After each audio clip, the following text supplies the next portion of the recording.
much money when you were a corrections officer annually? At the time, they wasn't making $130,000. They got pay increase. About $80,000. So you're making $80,000 a year about 12 years ago.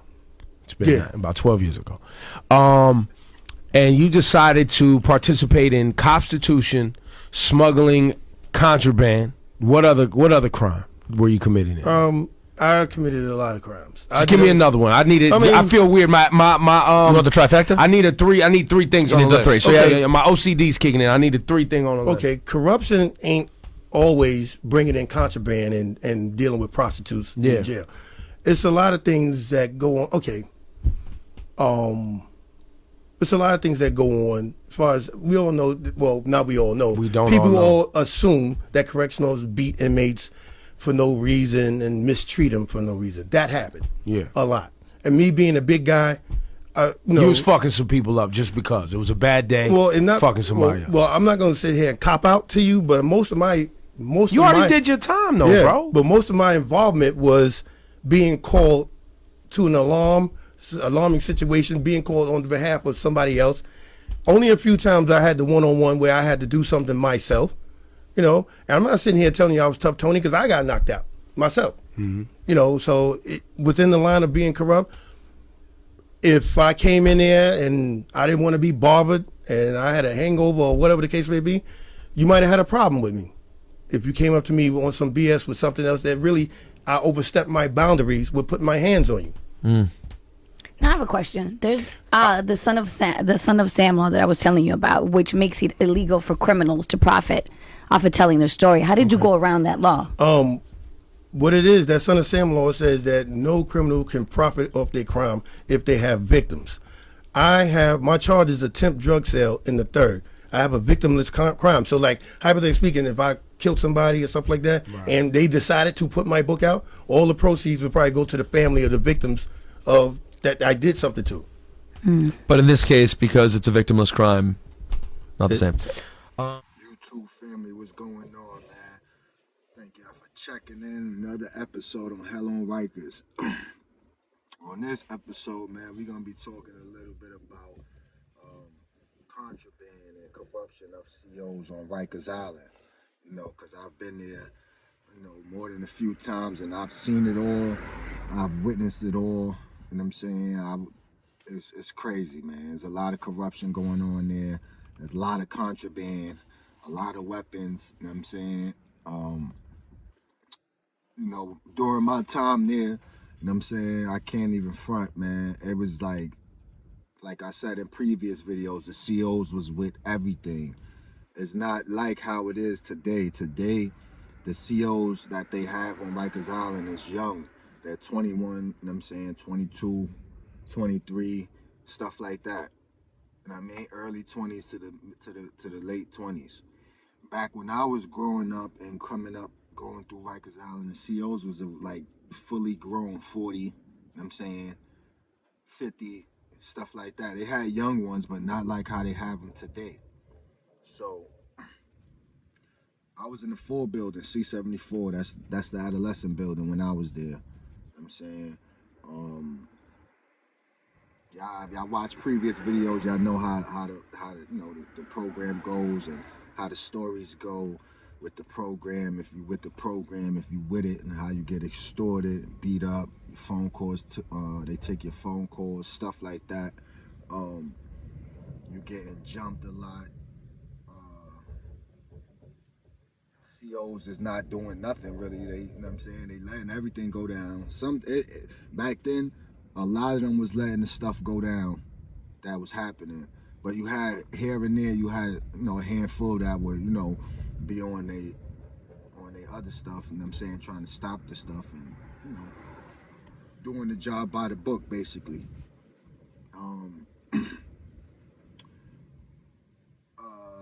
Back then, we had a teacher. I made a video about this in a previous video.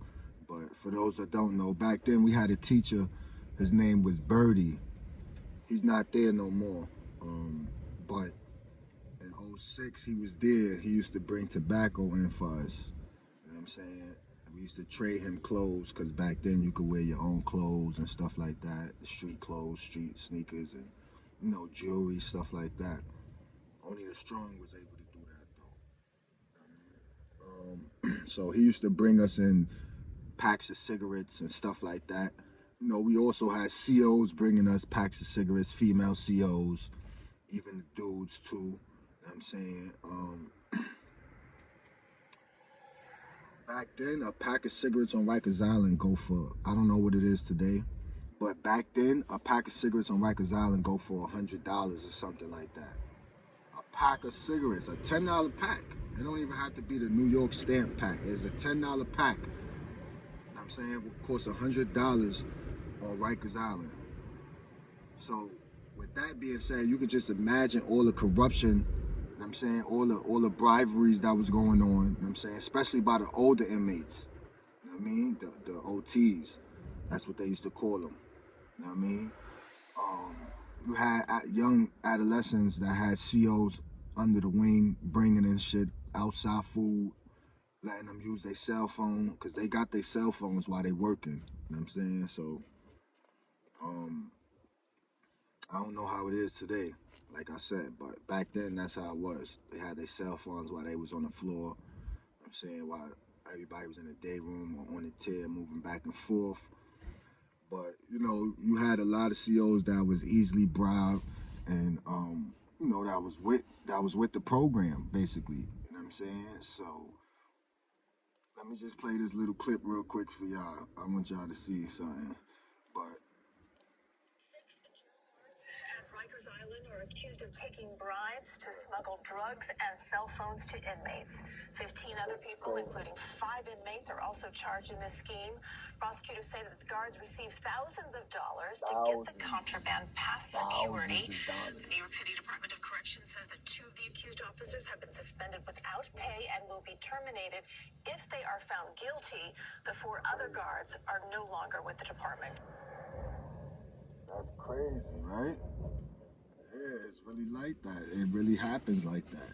They paying people that's locked up that, you know what I'm saying, lucky enough to have money on the outside, they paying COs $1,500 for a cell phone that costs probably $100, you know what I'm saying, or $500, $600 for a cell phone that costs $200 or something like that.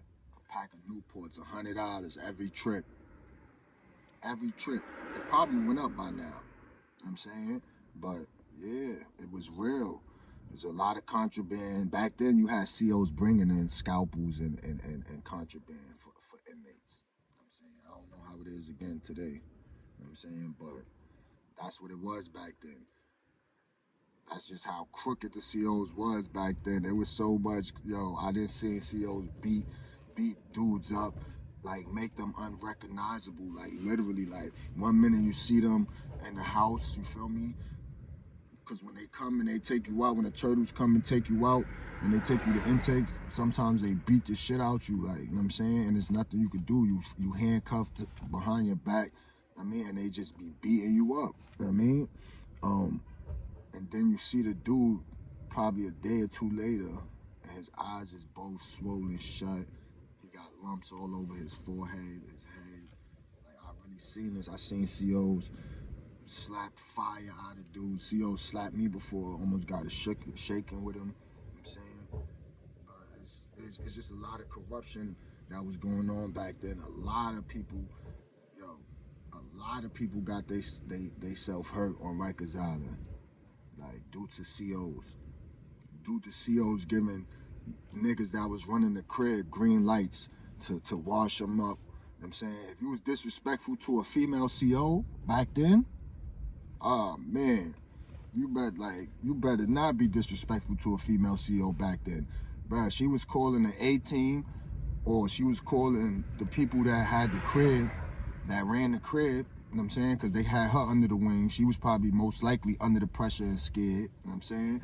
And they was washing you up, spanking you, either getting you out the crib or you was gonna stay in the crib. They wouldn't call the turtles or nothing. They wouldn't press the PBA button, that's the panic button. They wouldn't do nothing, wouldn't spray no mace, no nothing. They'll let you get beat up, lock you in your cell to the next day. So yeah, it was real on there. And like I said, Sometimes they was passing weapons out and all that. I mean, and this is the corruption that was going on in Rikers Island. I don't know how it is today, you know what I'm saying? But yeah, it's real. You don't want to disrespect this female CO on Rikers Island, because if the people that run the crib don't fuck you up and spank your boots, the A team is gonna spank your boots. And the A team, it was crazy. Them dudes, bro, they look like football players. No, no funny shit. Those dudes on the A team look like football players, bro. It was B and Mac. It was B and Mac. You know what I'm saying? Those are two COs, B, and the other one is Mac. You feel me? Mac was mad brolic. His arms looked like fucking NFL football players. B was the same, like they both was bald-headed. Mac was short, with mad stocky and brolic. Like all he do is take steroids, work out all day. And B was a little taller, bald head, shiny bald head. He was a little older. He was like 50. Feel me? But he was in shape, bro, and he was slapping niggas' heads off. He was slapping inmates, the adolescent inmates' heads off. All of them. B, Mac, and then you had S and B. Feel me? It was a CO named S. His name was Slay, but they call him S for short. B, I forget. S and it was him and some other dudes. So those were the team. It was 4 of them, sometimes 5 of them. Feel me? It was real. Then they had a whole security team, you feel me, that consists of a captain, a white shirt, and 4 COs. Those are the gang intelligence niggas. The security team, they control all the movement, like who moves where in the building, what inmate moves where in the building. You know what I'm saying? But they was all crooked. Captain Kelly, it was 2 Captain Kellys, the short light-skinned dude with the green eyes, and then it was the big black brolic dude. That dude, yo, steroid out. No cap, steroid out. They used to be slapping dudes' heads off, putting dudes in the hospitals, breaking dudes' jaws, arms, eye sockets, jaw, everything, bro. Like, it was really real back then, like, you know what I'm saying? So, there's a lot of corruption going on there. Still, to this day, I'm pretty sure of it, you know what I'm saying? It was just different back then, you know what I mean? But, you was able to bail dudes out of the box. Niggas don't know about bailing dudes out the box on Rikers, yo. Like, you used to be able to bail dudes out the box by giving up a shank to the captain. You feel me? Or a scalpel, or any type of weapon to a captain. You feel me? Your mans come out, bail your mans out the box on Rikers. That shit was crazy. Like, there was some unbelievable crazy shit going on there, man. Yo, had some crooked motherfuckers. Deb Donahue's a white racist cracker dude, redneck. His neck is literally red. He's red. Like, he's white, but his face is always red. Like, Deb Donahue. He probably retired by now. Then they had Deb Lemon, black dude. I think he was from Queens or Brooklyn. Like, he was fucking corrupt. Like, all them niggas was corrupt back then. You feel me? So, yeah, man. There's a lot of contraband, a lot of weapons, a lot of COs bringing in stuff, a lot of female COs bringing in stuff, a lot of female COs doing stuff with dudes, you know what I'm saying, with inmates, you know what I mean? The male officers, CO officers was bringing in stuff, you know what I'm saying? So it was real, you know what I mean? Like I said, you could wear your regular clothes back then, you know what I'm saying? So it was different back then. It was like a fashion show between different houses, who dressed it better, what team dressed it better, what niggas, whoever running the crib, whatever niggas running the crib, who dressed it better from 5 main to 3 main to, you know what I'm saying? To 5 upper to 3 upper, you know what I mean? Shit like that. It was crazy. Like, you could wear your chains, your jewelry, it was tough. And they respected your shit, I mean, and I mean, niggas knew who you, I mean, niggas respected you. Your name held weight and rung bells. It was different back then, I mean. Like I said in all my videos, none of this stuff is to glorify, man. This is just to spread the knowledge and the awareness. Like, this is a place you don't want to be, man, especially if you don't have to be, man. If nobody playing with your family, your kids, you know what I'm saying, it's not a place for you to be. And even then, it don't be worth it, because you can always just say, you know what, you right, you got it, fam, walk away. You know what I'm saying? Gotta be smart out here, man. They got places for us, man, and it's dumb places where it's corrupt people that look just like us is being ran by them. You know what I mean? So Don't glorify none of these videos. Use these videos as knowledge, man, and learn something. I'm passing this down, dropping these jewels down on a lot of y'all youth that's gonna come across this video, man. Take this and run with it, man.